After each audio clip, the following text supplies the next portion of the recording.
Hello everyone, my name is itstyrenee and welcome back to my YouTube channel.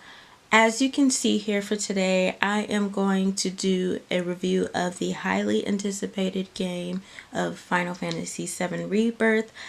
Believe it or not, when I say that I finished this game on March 3rd, when the game was released on February 29th, yeah, believe that, because I know it sounds impossible to do, but this is what I did. I took off work strictly for this game. I took off work. I had the help of pulling all-nighters and eating unhealthy junk food. And I managed to stare at a screen for like over 12 hours of each day once I got my copy, and avoided social media. I was hardly on social media, mainly Twitter, for those 3 days, 4-ish days. And I missed y'all so much. I know it's April, almost May now, but once I finished my first playthrough, I just wanted to give everybody a chance to experience it for the first time.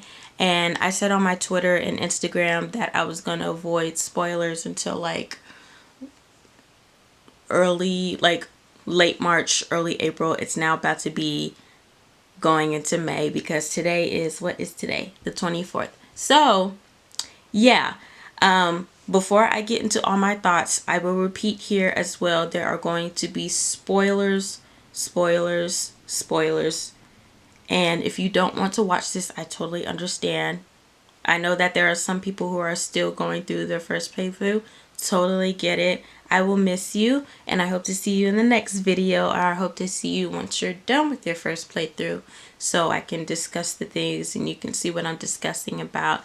But without further ado, let's go ahead and jump right into the video. Final Fantasy VII Rebirth is the second part of the remake trilogy, with part 1 being released in 2020. Part 1 basically leaves off where the group just went against Sephiroth for the first time, and they just knew they had to save the world from him, and thus they started a long journey ahead and leaving Midgard behind them.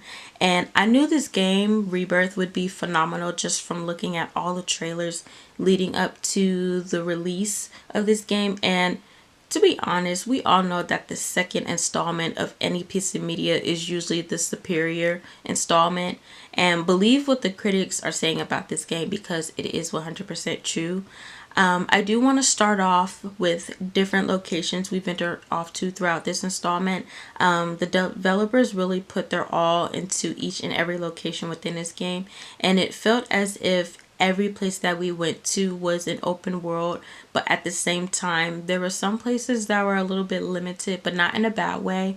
And I was just very in awe with like how open the grasslands was, and I feel like you have to experience the game for yourself to feel how liberated and open it can be, because I feel like the trailers don't really do too much justice.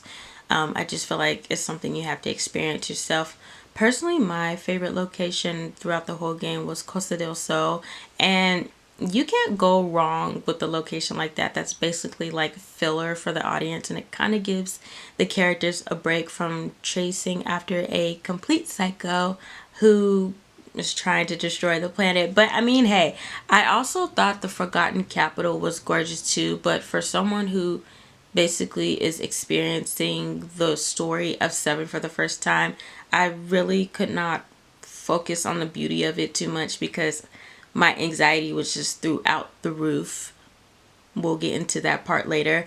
But although I am not a huge fan of side content, I can admit that there's something to do in every location. So if you're not the type of person that wants to just zoom throughout the main story, there's a lot for you to do with mini games, side quests, collecting intel for Chadley. It's everywhere you go. And I even noticed that there were articles from the Rebirth developers explaining that the order of the locations that we visit in Rebirth is not the same order compared to how it was in the original, and that we won't get to visit Wutai, which is Yuffie's home, until part 3.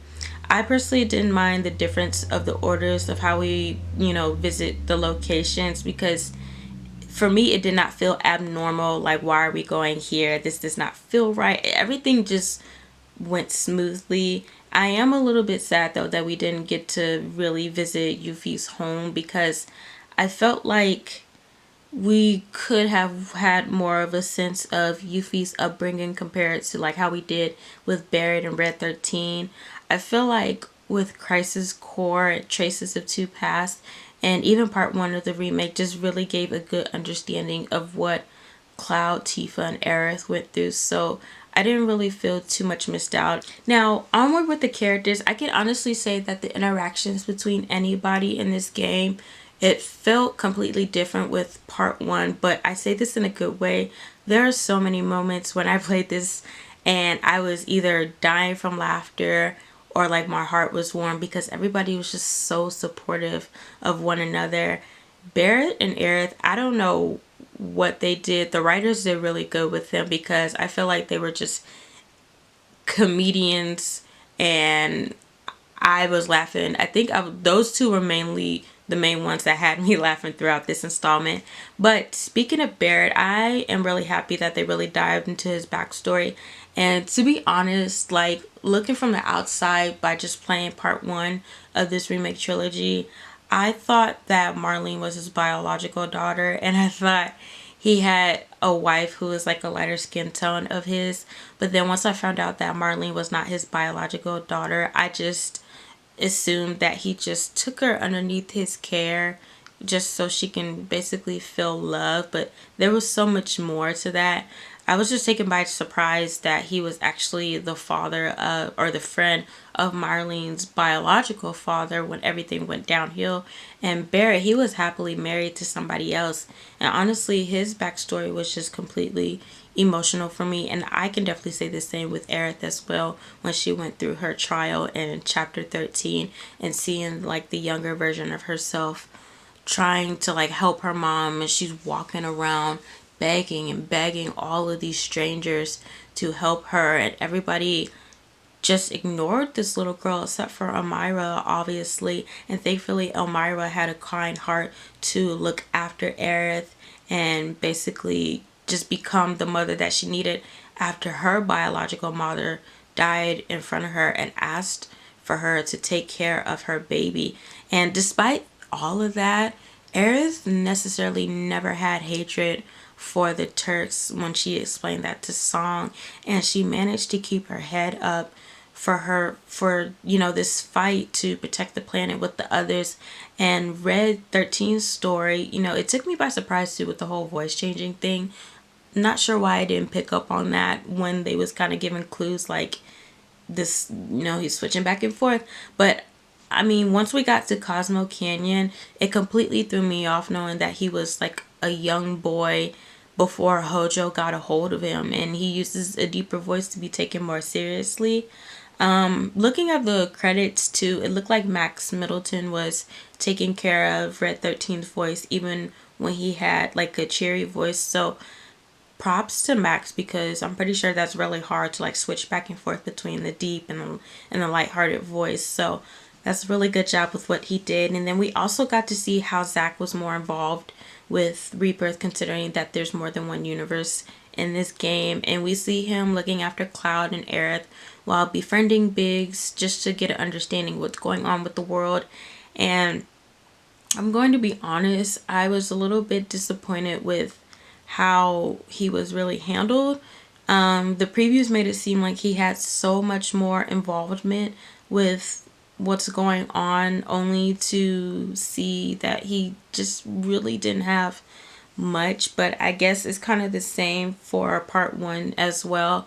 And I hope that part 3 just really gives him a bit more of a bigger role. He had a little bit more to do, but it's just not what I thought was going to be. But I really hope the finale really does him justice, because it's going to be the finale. And we'll get to that later on as far as the finale for this game.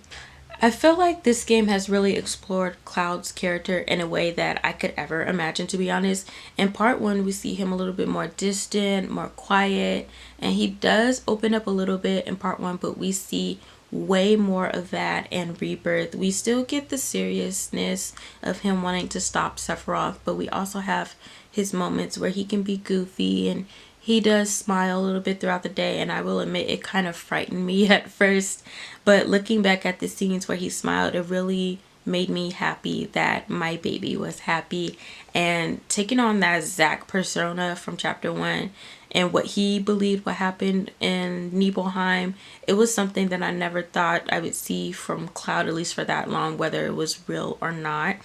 And before that Nibelheim incident and before Zack died, I did wonder why Tifa did not say anything. I'm not blaming her. I'm not mad at her about that. But I did wonder why Tifa didn't say much while he was telling his story when she knew the truth of what happened. But it does make me wonder, considering that Hojo in part 1 did say that he was not a first class soldier like he thought he was. I would have thought they would have been able to pick up the pieces and pick it up from there, like, this is not what it seems.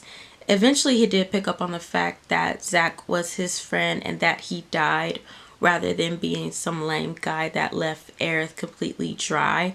But I'm not really worried too much about that unfolding, because I know in part 3 everything is really gonna fall apart, and I just can't wait to see how all of that goes once he discovers that he's not really the person that he thought he was, and that's because of Mako poisoning. As for Yuffie, I really began to adore her, and I will defend her in the same way as Tifa and Aerith. I don't really have to defend her too much, considering that, you know, she's one of the younger characters in the game and everybody else is basically adults. But I will defend her as far as her being a child. For what I've personally seen, I've seen a lot of people be too harsh on Final Fantasy characters when they're teenagers. And I will say the portrayal of a teenage girl is very well written. I haven't been a teenager for almost 6 years now. But I know when she lost her friend and her goal was to get her hands on the materia, I think I just need a little bit more time with her. Like, I adore her, but I'm just not severely attached to her, just like in the sense that I am with Tifa. And that's only because I have not played her DLC, because when her DLC first came out, I did not have a PlayStation 5. I bought this PlayStation 5 solely for Rebirth, like a month before Rebirth got here, and I need to get on top of that DLC, so I believe I can get a little bit more attached to her. So that is my personal homework on what I need to do to draw closer to her character. We all know that Tifa is my favorite character of all time, and I feel like this game made me love her more than before. And I never knew how much I had in common with her, from being motherly and the whole people pleasing thing and her anxiety. It's all just spot on for me. However, considering that I've only had one playthrough of Rebirth, I don't think Rebirth really gave her an opportunity to shine on her own. There were moments that we dive into her past, and it all simultaneously, it just all goes back to Cloud. And I do understand that they did grow up with each other, and I do understand that they experienced the same type of pain with like losing parents and losing homes. And I feel like the only scene where she had a true sense of shine was when she was in Cosmo Canyon and she was telling people what she had seen in the live stream. And I feel like in a sense that wouldn't be required as memorable to the audience. And don't get me wrong, I love Cloud and Tifa together. I love them. That's my top Final Fantasy ship of all time. But I feel like we should have seen so much more like of her moments when it's just her. But I've seen a lot of people say that Tifa will have much of a bigger role in part 3, and I can't wait to see what they bring to the table as far as her, because If you've seen the finale for this and you saw how she was, I can only imagine what she'll go through. But I fear for her, but I can't wait to see what will come for her in part 3. Now, one character I grew fond of was definitely Cait Sith. During the rollout of this game, I saw a lot of people express their disliking to him, but I don't see a problem with him now. Now, from the moment where he did briefly betray the group, I thought that was what made everybody dislike him until I realized his intention behind it. But still, I'm not really sure too much of where the issue is. He's just a baby, and to know that Reeve is controlling him just really shows me that there's really nothing worried about when it comes to his character, because Reeve is a real one and he is basically underrated. To be honest, my thoughts on Sid and Vincent are basically the same when they come to each other. At this point, I really don't have a solid opinion on them. I knew that they weren't going to be playable in Rebirth, so we're gonna have to wait another 3.5, almost 4 years to experience them in combat. That must be soul crushing, especially to everybody who loves Vincent. But it's going to be in the finale, so I'm not really trying to hurt nobody's feelings. But back to my thoughts on them. I had a sense of Sid from how he was portrayed in Kingdom Hearts, so I was looking really forward to like seeing how Vincent was as a whole, and it looks like we'll be waiting for that in part 3. Make sure y'all tune in my review for the finale about 3.5, 4 years from now if you want a solid opinion on Sid and Vincent, because I really don't. I just feel indifferent about them, but it's kind of a bit of a disappointment because I really thought they were going to have so much more. So if you're still watching 3 to 4 years from now, stay tuned to be continued on them. Yeah. We were actually also introduced to new characters as well. We met Elena, Zangan, Dyne. Well, I knew Zangan from Traces of Two Past, but Dyne, Bugenhagen, Glenn, who are also important to the story, but even more minor characters. And I honestly did not think I would like Elena. I thought she would just be an absolute annoying character, but she seemed really cool later on down the line. Zangan is really a great character to Tifa's story before everything in her world fell apart. And I didn't worry too much about knowing of him because, of course, again, I read Traces of Two Past. Don really could have changed and had a decent turnaround for his character, but I know that things realistically don't work that way. For Bugenhagen, he just seemed like a really solid character. I mean, he just gave the group insight on the planet, even there.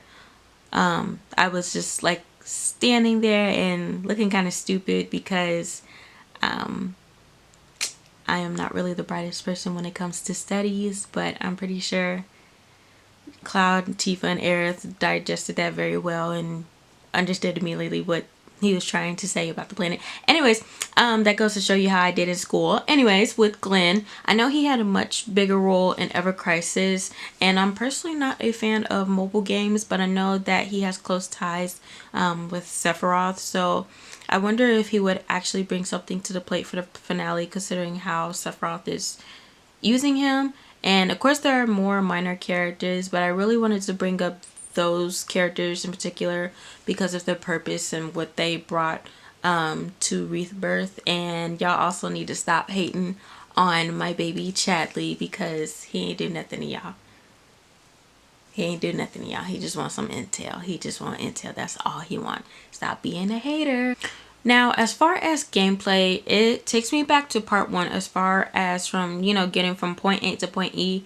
Nothing has really changed about that, and even with new playable characters, I'd say that I still need more time getting used to Yuffie, Nanaki, and Cait Sith. I haven't played Yuffie's DLC again, so that kind of explains everything for me.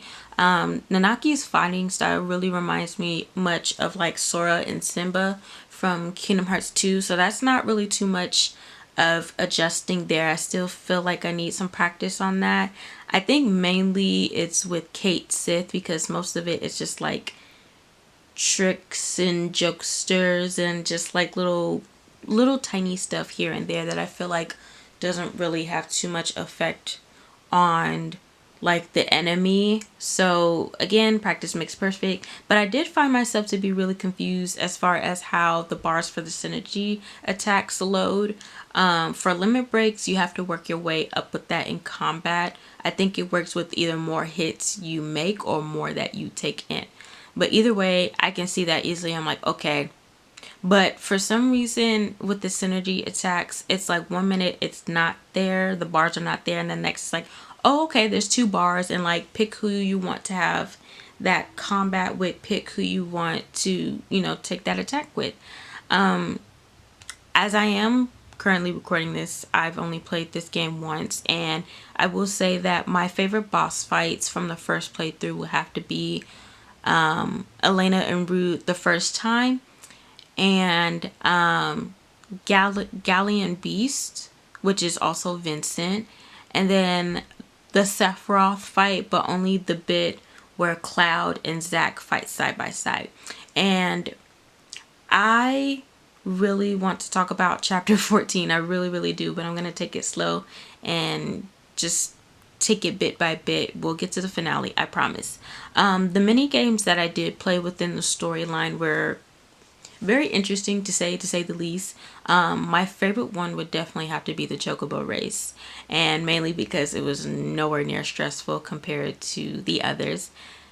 Everybody loved Queen's Blood for some reason, and I stress about it, and that's probably the reason why I have not made a second playthrough of Rebirth, because I dread the idea of having to play Queen's Blood. It's not optional. I have to get through Queen's Blood to move forward in the game, and that's probably why I have not played it yet. So yeah, I'd say my favorite scenes throughout the first playthrough would have to be where Aerith asks if Barrett if she was a dumbass for believing what Sherman says in the news. The little cute moment that Aerith and Tifa had at Costa del Sol, if you switched them around, and Aerith is like, guide me, oh Tifa, and Aerith is like, come my child. Yuffie shoving Cloud so hard. Honestly, I thought that was a glitch the first time I saw that, because it happened so fast. Like, he just zoomed on the other side. Barrett smacking Cloud for knocking Tifa into the live stream, because very valid. And basically Cloud whining over the black materia like he was an iPad kid. Cloud and Tifa's gold saucer date. I did not get that date from my first playthrough. I got Vincent, Sid, and Kate's sis, so you can only imagine how entertained I was with that. And then the girls dancing when they first got to the gold saucer, and then Cloud showing his adorable smile after winning the fight with Dio. Now, as far as the finale, I was anticipating the ending for the longest, because there were so many theories and it was just so much weight and hint on whether she would live or she wouldn't, and that was the major thing for me for the longest. And once I approached that moment, my anxiety was rising when it came to pressing L1 and L2 for Cloud to raise his sword to stop Sephiroth in time before he got to Aerith. It was one of those moments where I couldn't blink, I couldn't turn away. I really wish I would have recorded my first reaction on that, because I was just taken in for a loop. But once the camera panned to Aerith praying and the feather falling down and it comes up, that was I was like, okay, here is it. This is Goosebumps. At first it was shown that he saved her, and then it was something that I knew that the original fans of the original game wanted, and it made me wonder what could happen from there. But it showed the plot twist in my eyes, that Sephiroth had Aerith's blood on his sword, in which she dies. And my jaw dropped. That was the biggest plot twist of 2024 for me. That was somewhat kind of sort of not really on my bingo card, but it was on my bingo card. And then another twist came in during the whole fight, and Zach comes in and they reunite. And I remember literally yelling like, oh my god, Zach, what are you doing here? And then of course another plot twist, the finale, where Aerith joins Cloud one last time to fight Sephiroth. And let me tell you something about that final boss fight, the very, very final boss fight. I lost for the first time. I was like, okay, cool. And this was the first time I lost in Rebirth. I was being able to go through the game smoothly, but this part I lost. I was like, okay, that's fine. And the game over listing is so confusing because I pressed on the second option and I had to go back all the way back to where Cloud and Zach fought Sephiroth. I was like, are you kidding me? All this work and I got here. But that's fine because the second time of going against Sephiroth in the finale, I won. I was quick with it. That's all that matters, but you don't understand how heated I was. The finale of this game is so time consuming and it's so much like fighting back to back to back. But thankfully, I finished it because I was not going to let this game break me. I was not going to defeat Sephiroth so many times, and I was not going to lose him so many times to the point where it's like, forget it, I don't want to play it no more.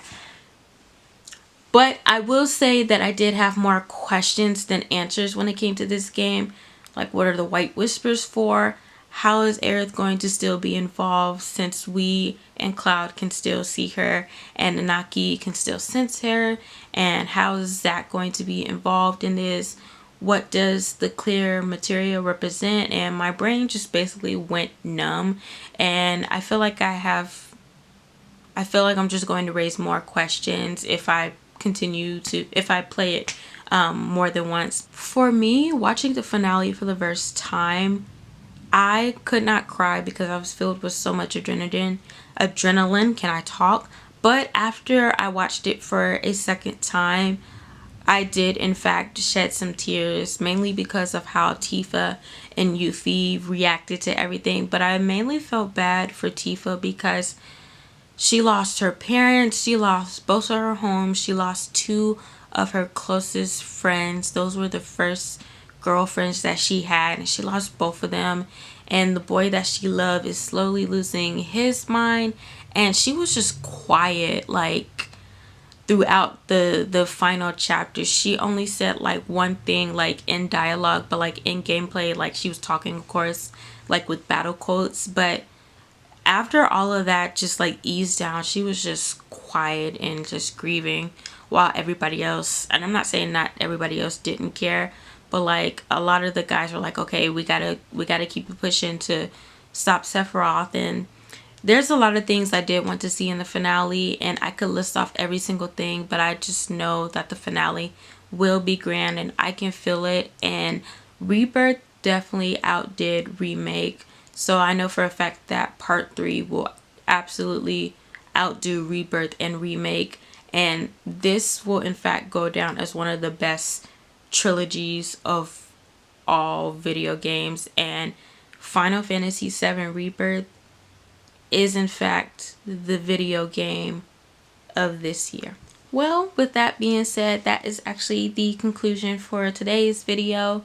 Comment down below your thoughts on Rebirth. What are your favorite parts? What is something that you want to see? What is something that you look forward in part 3? Don't forget to like, comment, and subscribe. Thank you guys so much for tuning in. I love you guys so much, and I will see you guys very, very, very, very soon.